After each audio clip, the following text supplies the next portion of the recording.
Welcome to Vanathi's kitchen. வாங்க இன்றைக்கி ஒரு கொய்யாக்காயில் சட்னி பண்ணி காட்டுறேன். இது ரொம்ப காயாக இருக்கணும், ஒரு பழமாக இருக்கக்கூடாது.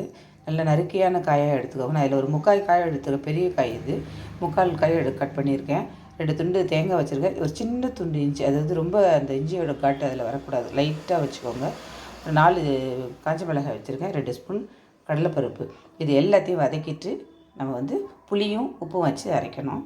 வானலில் ஒரு ஸ்பூன் எண்ணெய் ஊற்றிருக்கேன். கடலைப்பருப்பு போட்டுக்குவோம்.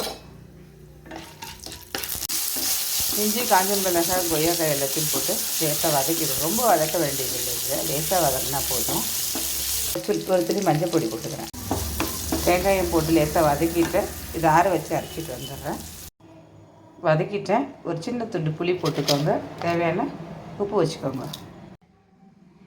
கொய்யாக்காய் சட்னி அரைச்சி தாளித்து கொட்டிட்டேன். செம்ம சூப்பராக இருக்குங்க.